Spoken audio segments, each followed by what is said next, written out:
Good morning, and thank you for joining us. Give me a couple of moments to see if anybody else is going to join us, and we'll get started.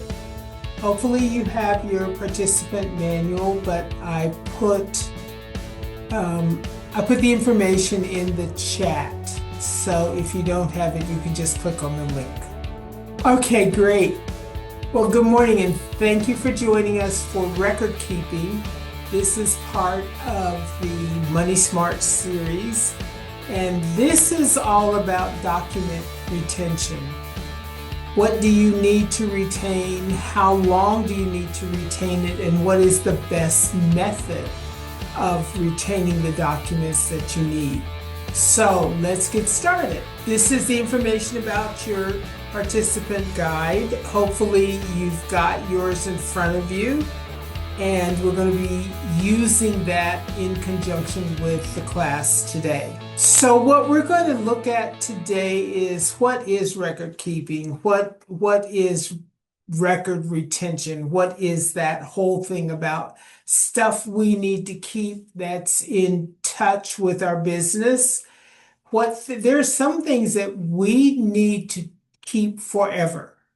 There are some things that we need to keep for a short amount of time, and there are some things that we need to keep for a longer amount of time. So we're going to explain the concept of record keeping and its importance to you as a small business, identify record keeping practices, rules, and tools commonly available to small business. And truthfully, we have a lot of them. So explain how record keeping practices, rules, and tools work. Identify the benefits of the small business, what a small business derives from proper record keeping. Explain the basics and identify software products that can help. So what we're going to talk about is some of this stuff you already know, and some of this stuff will be a little like, oh, I didn't realize that. So by the time we finish, want you to feel comfortable with your relationship with your documents and what you need to keep and why you need to keep them. So record keeping is important for you as a business owner. It does not matter what legal identity you have chosen, whether you're a sole proprietor, partnership, corporation, nonprofit, does not matter. The record keeping is extremely important for you because you need your document backup in what you do. So what is record keeping? Record keeping is the orderly and disciplined practice of storing business records. Well, first of all, why do you need to have business records? Because sometimes you need to go back to that documentation to verify something or to make sure that something is working correctly. So we want to look at how we actually keep those records. And it can be something as simple as just having folders to something as complex as doing things online. So we want to be able to get our records when we want them.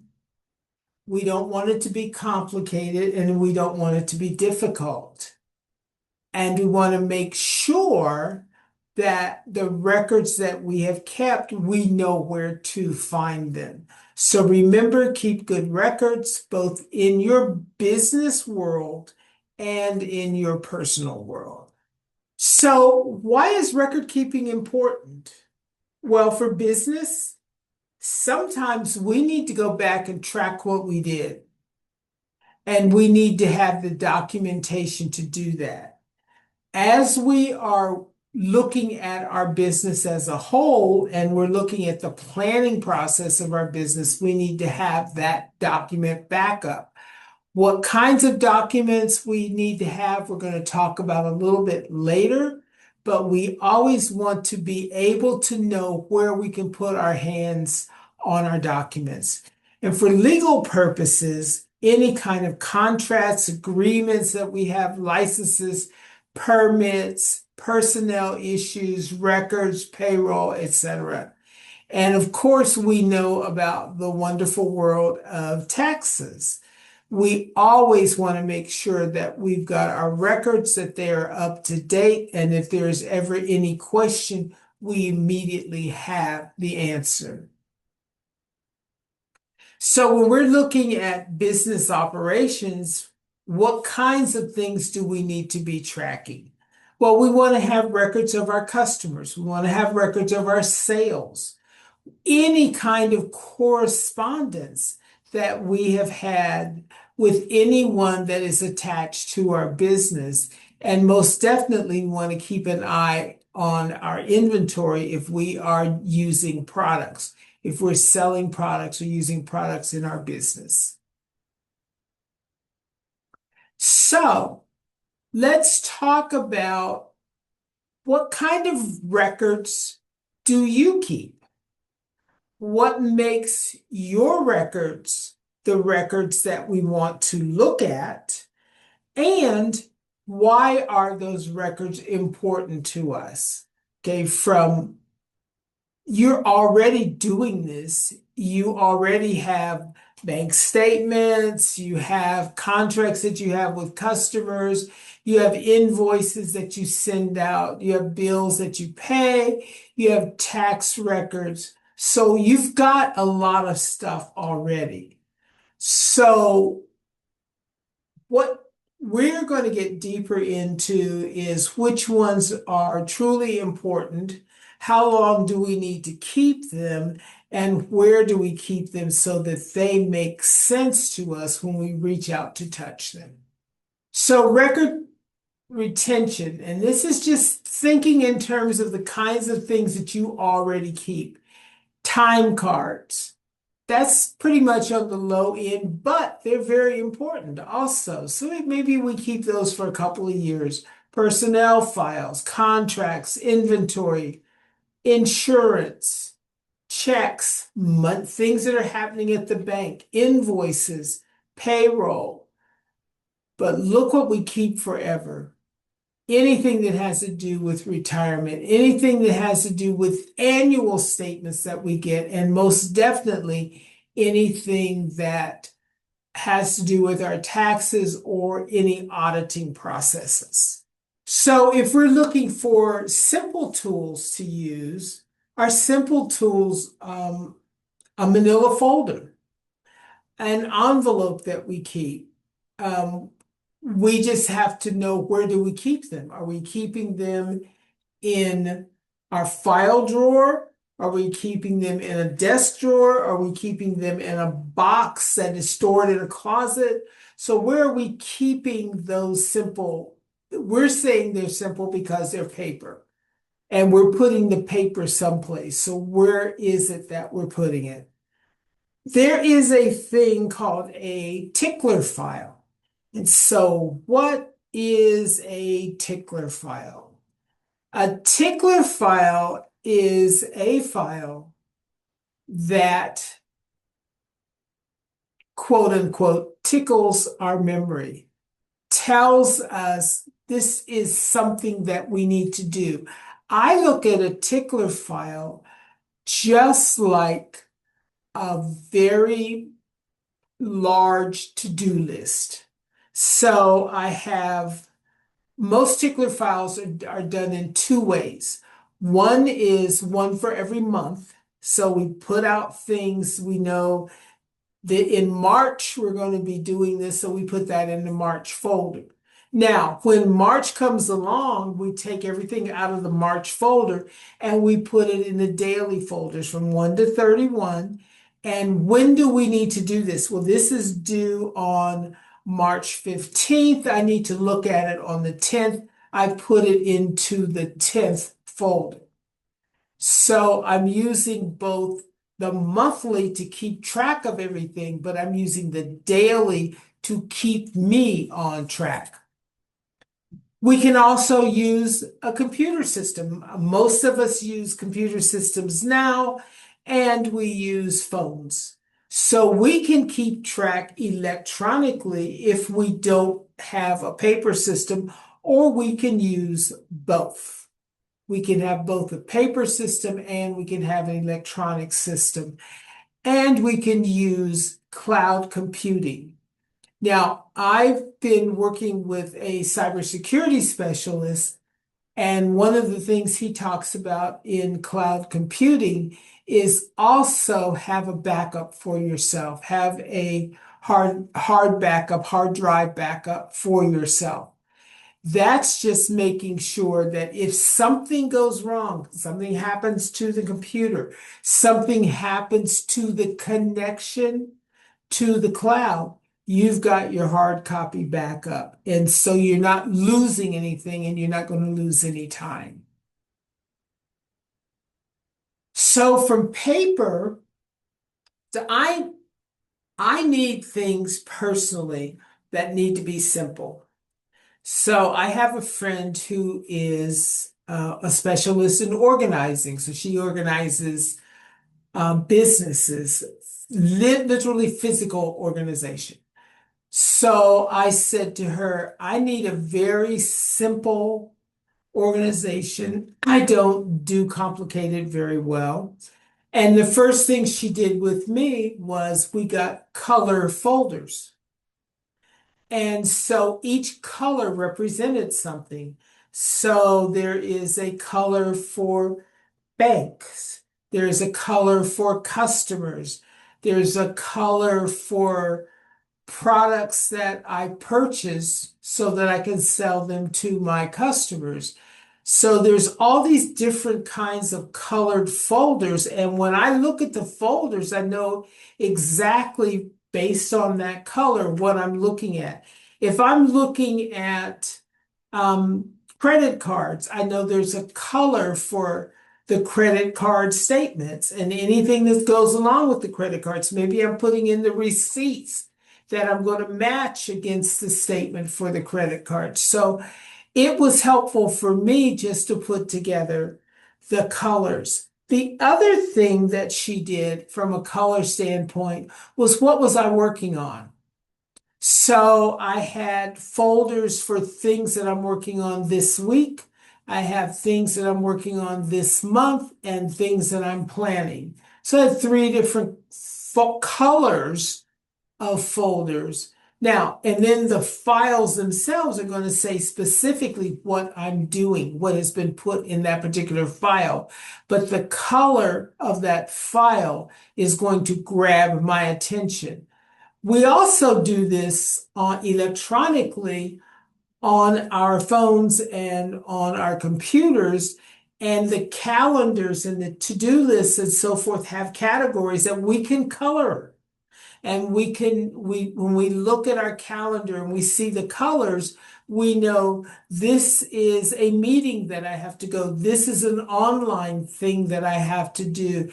This is a project that I'm working on. So the colors grab our attention to bring us to whatever that thing is that we're working on. I found that was very helpful because it was simple. The colors grabbed my attention and I wasn't fumbling through things trying to find what's the next step in what I'm working on. So same thing with the tickler file that we talked about before. Tickler file, I still call it my to-do list, my big to-do list. So if I'm looking at things that are going to be coming up and I want to use a paper file, a tickler file is great. If I want to use an electronic file, I can set it up like a tickler. I can set it up on my calendar that says on March 22nd, I need to make sure that everything is done that for Project X because it is due on April 1st. So I can set that up, I can give it a color, I can give it a time frame, and I can bring it to my attention on that particular day to make sure that I'm doing what I need to do to make sure that is taken care of and it works completely. So this is great when I was using a tickler file, paper tickler file, and before things were so electronic, it was great when the bills came in. It was great when I knew a renewal was due. And so I didn't have to think about it. I just every morning go in, open up my file drawer. What is the file I need to work on today? If it is something that's coming up in a couple of months, then it's in the monthly files. If it's something that comes up this month, it's in my daily file. So we are very, very used to using computer systems, whether it is a computer, a tablet, a phone. We're using the electronic systems that are available to us. In fact, a lot of things come to us now electronically and not in paper file. Now, I have clients who will not get rid of their paper. They really want to have something that they touch and feel, and there's nothing wrong with that. You do what makes you comfortable, but make sure you have a system set up that makes sense to you. Your focus is where are my documents and how can I reach them when I need them? So from a computer standpoint, you may have folders set up on your computer that do the same thing that the paper folders would do. But make sure that you've got some kind of a backup and make sure that you're checking to see that your documentation has been put in the right place and that you're following through on those things that you need to follow through on. So with cloud computing, that we use the internet, and so there's all kinds of things that we can store in the internet versus putting stuff on our personal computer. But as my cybersecurity person said, still make sure that you have some kind of a hard drive backup so that if anything goes wrong, while that connection is being repaired, you still have your backup and you can still continue to do your work. So the biggest thing that most people think of when they think of cloud computing and follow-up is going to be accounting. So instead of me having a paper ledger that I use to put in all of my information, I now have an accounting system that I use, and I put the transactions in, and the system does the work for me. Be aware that there's a lot of systems out there. There are a lot of accounting software services. What you need to do as a business owner is to make sure that you've done your research to find out what system is best for you. Things you want to think about from your standpoint of where you are in business. Are you new? Have you been in business for a while? Are you seasoned? Do you understand how these systems work? Are you doing the work? Are you hiring somebody to do the work? So there's a lot of things that you want to think about. Now, if you are new, one of the things that you really want to think about is, will this system still work for you as you grow? Because if you get a system that works with you when you're very new and it does not grow with you, that means all of that information that you put in that system, you now have to transfer all of that to a completely new system. So think this through, ask questions, especially from an accounting standpoint, because you need to know where your business is. You need to know how your money works. You need to be tracking what people say you're doing with your money. your invoices that go out, the bills that you pay. When do people pay you? That's part of your information that you're tracking. And that's part of your documentation retention, because how long are you going to be keeping those invoices? Well, if you've got them in a software system, they're in the software system. You can go back and pull them up. And there have been times that people have had to go back and pull up information from several years previous, so they don't have to go to a box to do that. They have it in their software. They can easily pull it up. So these are things that you want to think about from an accounting standpoint and your documents that go into the accounting system. From a file hosting point, you want to think about, how big are your files? Are you sharing these files with others? Are you doing this on a personal system that you have in your business, or are you doing this through cloud computing?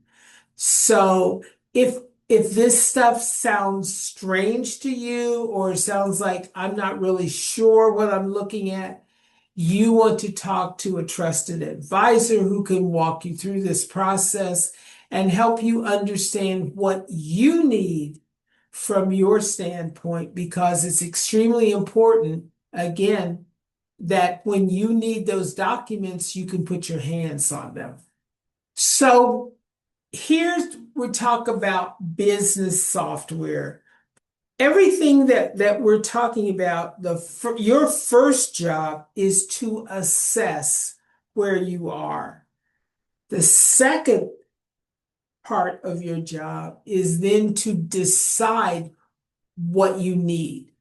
First, assess where you are, and then second, decide what you need. Do you need something large and elaborate? Do you need something small and intimate? Do you need something that is available for many people to touch, or do you need something that's available just for you?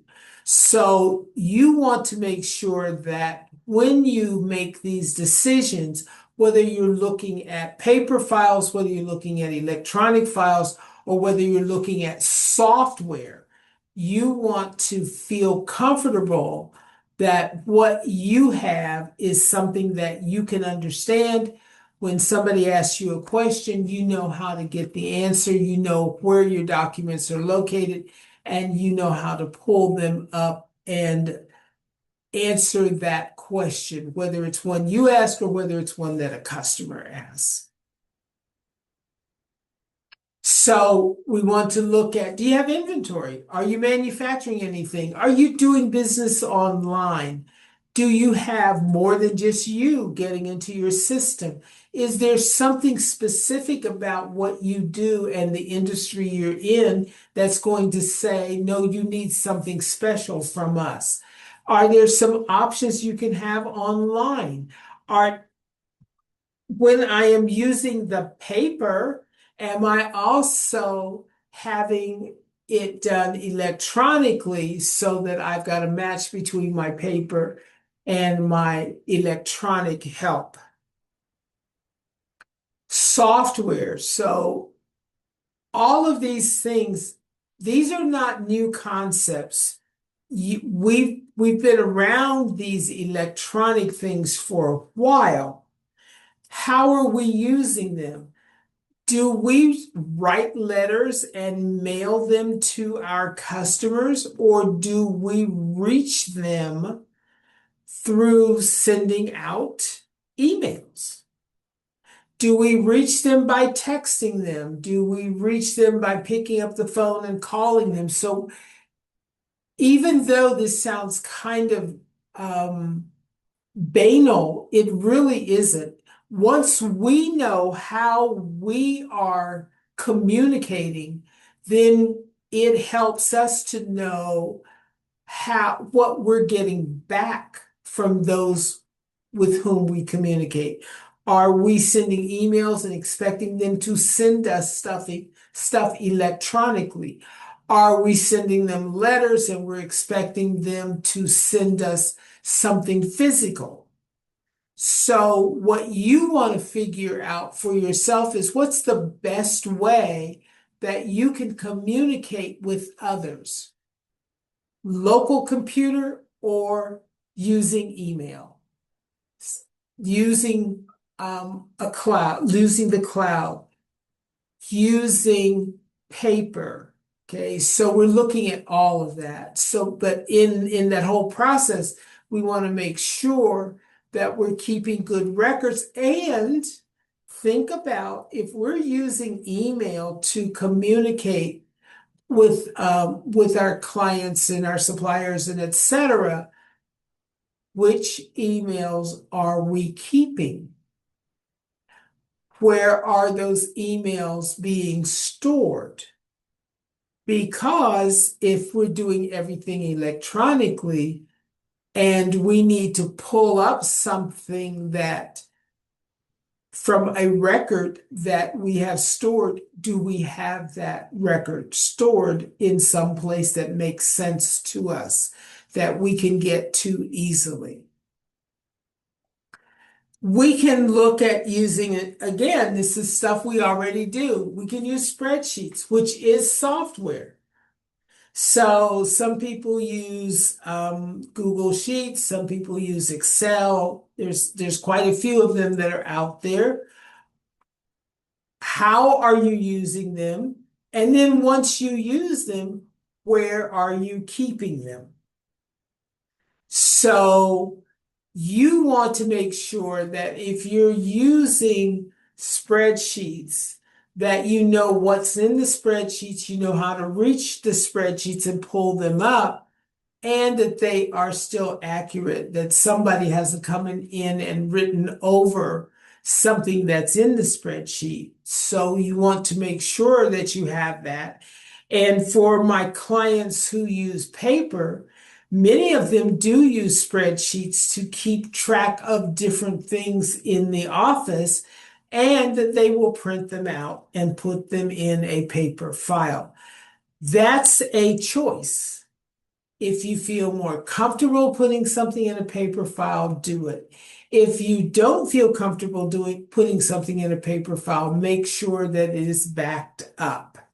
So with accounting being such a big issue because that's your money and you want to be tracking your money very, very carefully. So you're looking at what a software program for accounting will give you. Why are you doing that versus putting that directly on paper? Well, maybe because it's faster to use a software, but you also have a learning curve in using a software. Or maybe when you get the software, you need to hire somebody who knows how to use the software so that you can have those things tracked. So you have to think about what your next step is, what the impact of your next step is, and how you're going to use that. Software, excuse me, software has a great advantage because things can be done in a more organized and in a faster way of getting data put into the system. But on the other hand, you still need to learn how to use the software correctly, and you need to learn how to read the information that comes out of the software. So software is an excellent choice. It is a choice that most people are going toward these days because it's so much easier than doing things by hand. So think about what you need from an accounting standpoint. Do you need something that's big and elaborate? Do you need something that is industry specific? If I am a contractor, do I need a specific kind of contracting software that allows me to do estimates and projects and job costing, etc.? Do I need something that's basically simple? Something like Shopify or something that I can use on my phone?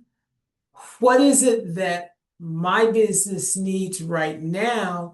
And what are the things I'm looking at, the visions that I have for my future? Will what I'm doing be able to grow with me, or is it easy to transfer it to something that needs to grow with me? So when you're looking at business software, it is extremely important to understand how it works. And as I said before, there's a lot of stuff out there, but there's also a lot of ways for you to learn how to use your software. So you can get free tutorials online. You can get free trials from software companies. Read the information very carefully before you click on a free trial, because what they may do is ask you for your credit card, and then you forget that you're using this, and then all of a sudden you're getting billed for it. Also, think about, especially if you're looking at software that you're putting your documents into, if you're doing a free trial and that free trial is over and you've decided not to use that software, where are your documents? Do you have access to them? The answer is probably no. So think this through. Online software training is available. YouTube, I have put down YouTube. I should put down YouTube University, because that's where a lot of people go to learn how to use something. I bought a phone years ago. I didn't know how the phone worked. I went to YouTube, I put in the phone, I put in the model of the phone that I had, and I sat and watched tutorials that were telling me how to set up my phone, what those different things on my phone mean, what do I need to use and what I don't need to use. So those training things are available. You can go to a trusted resource. SBA has quite a few. You can go to SCORE, where they have SCORE mentors that will help you. You can go to small business development centers, where they have advisors that will help you. And these are nationwide, by the way. And so these resources are available in your area. Please look them up, make appointments. By the way, they don't cost you anything. So you can go ask questions. You can find out what their training schedule is. You can find out what they're offering.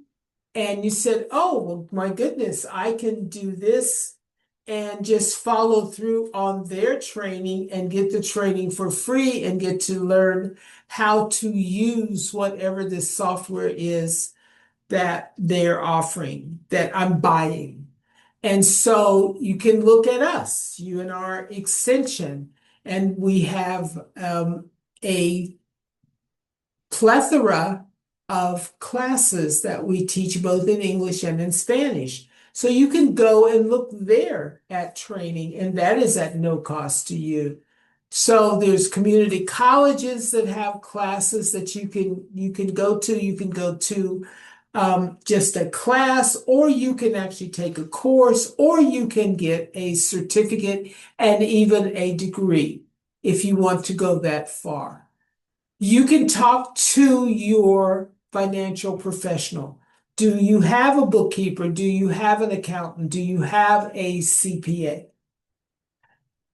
If you do, you can talk to them about what do they recommend for you at this point in your business, and looking at how you are projecting your growth, what kind of software would be appropriate.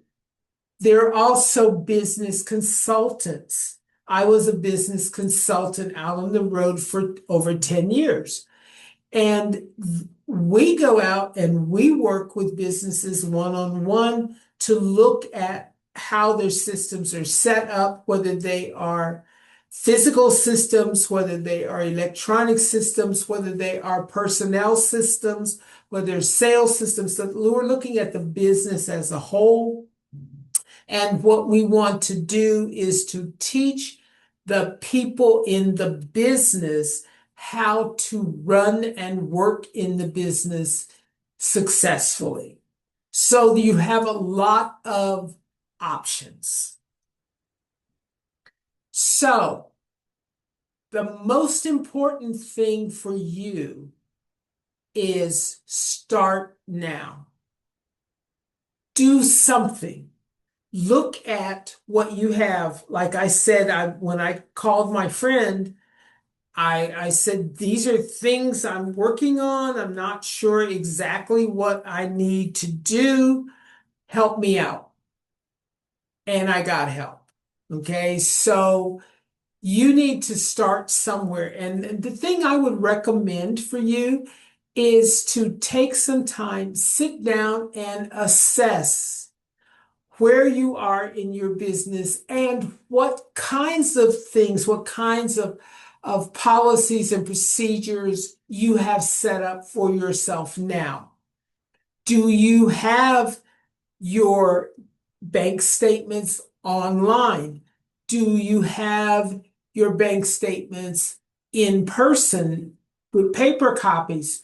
Do you get physical bills? Do you get electronic bills? Do you have contracts? Do you have the contracts in paper form signed by you and the person you have the contract with? Do you have them electronically? So sit down and assess where you are first. Once you do the assessment, then look at what is it that you need to do that will help you become more organized and will keep you on track. Remember, these documents that you are keeping are important.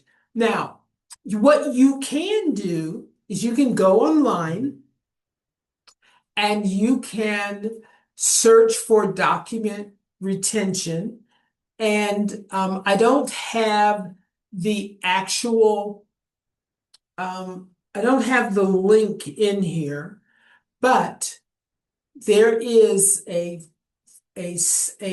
schedule of documentation that is done for you by the government. They tell you what you need to keep, how long you need to keep it. That's definitely something that you want to take a look at.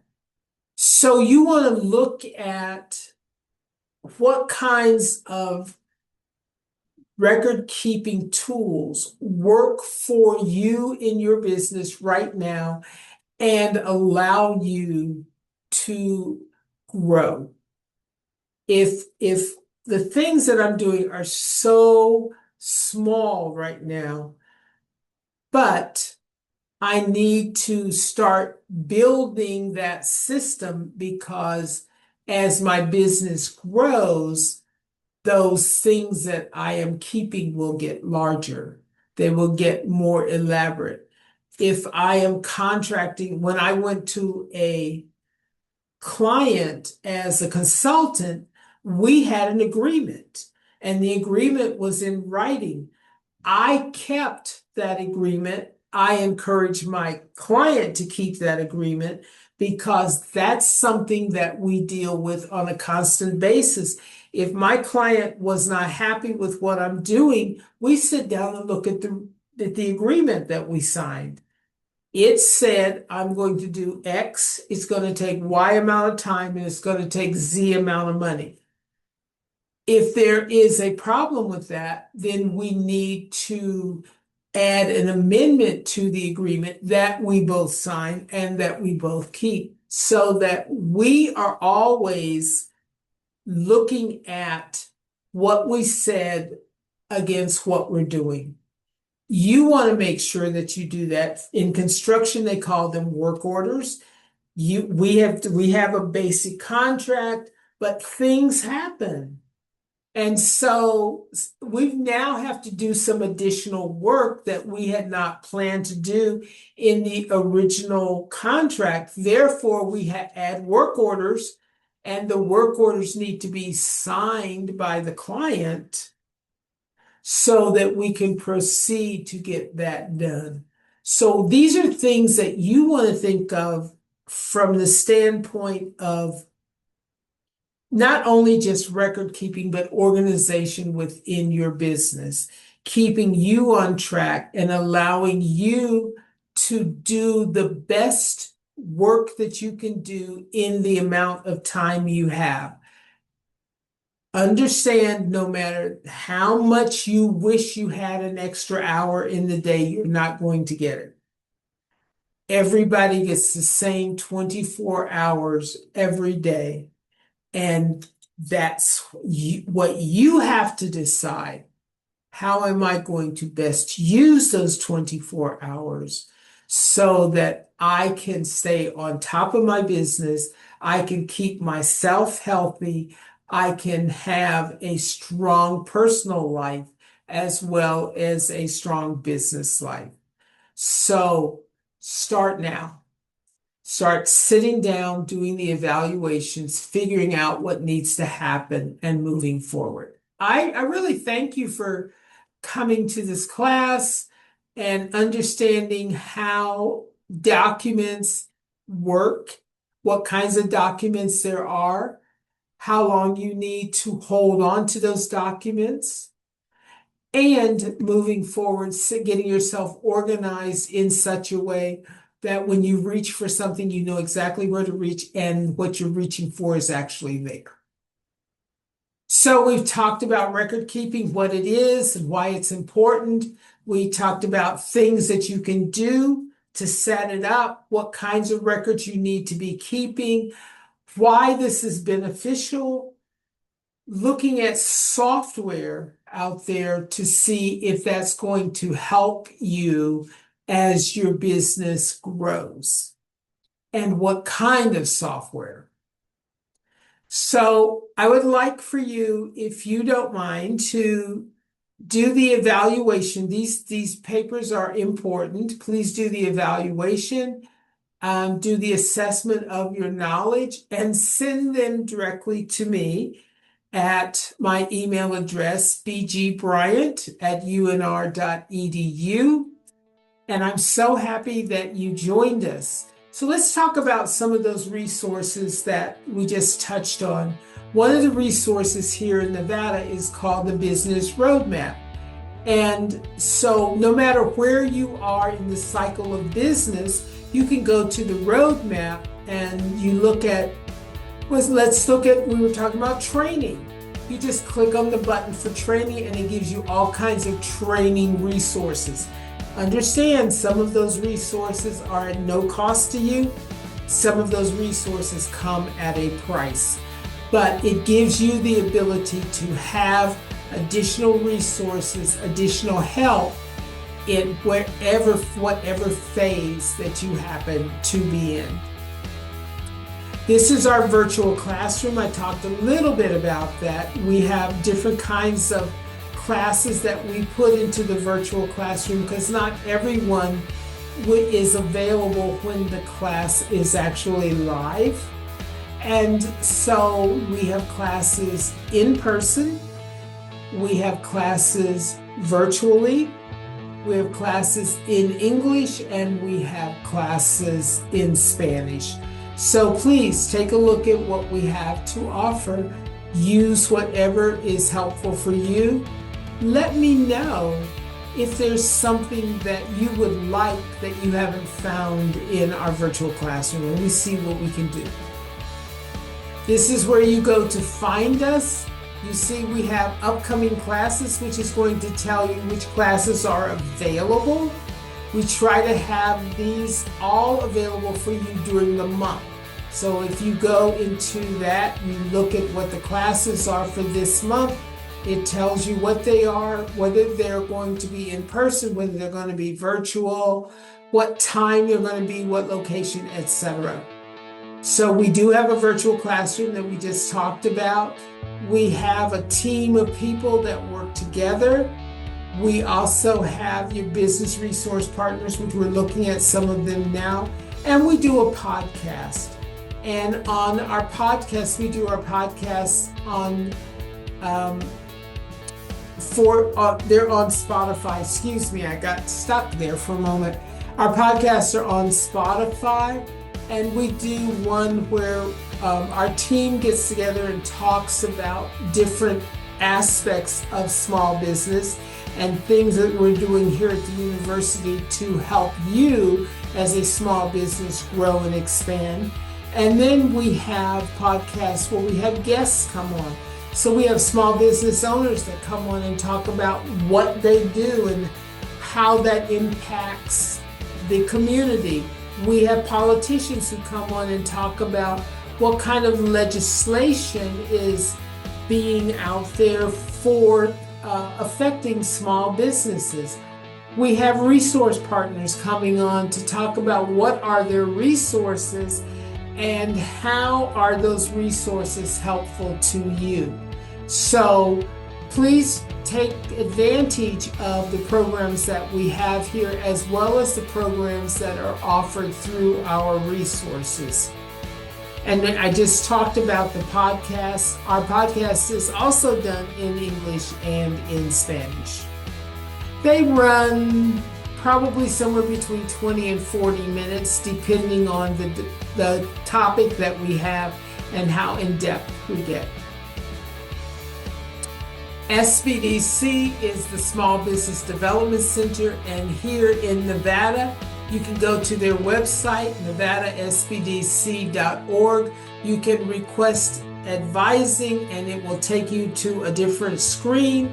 And at that screen, you can click on New Client Software. If you are already a client of the SBDC and you're not working directly with an advisor, you can go here and click on Contact Us and ask them who is the advisor that has been assigned to you. Make sure you make contact with that advisor, because that's a trusted voice that you want to be talking to as you're thinking things through in your business. And they have training events also. Feel free to look at the training that they offer. We do things in conjunction with one another. They have training that they do separate, and we have training that we do separately also. So any of these advisors that you have, any of these trusted resources that you have, take advantage of what they are offering. And then there's SCORE. And so SCORE does the same thing. It has mentors there that will help you as a business owner. They walk through the process with you. They have a lot of training. Most of the stuff here in Nevada is virtual. The training that is offered through SCORE is nationwide. So they have all kinds of training workshops and virtual training activities. Sometimes there is a cost, most times there is not. But again, take advantage of all of that. So let me say a big thank you for joining us today to talk about document retention. Hopefully, that's going to help you understand why it's so important to keep track of those documents, knowing where they are, and literally how to touch them.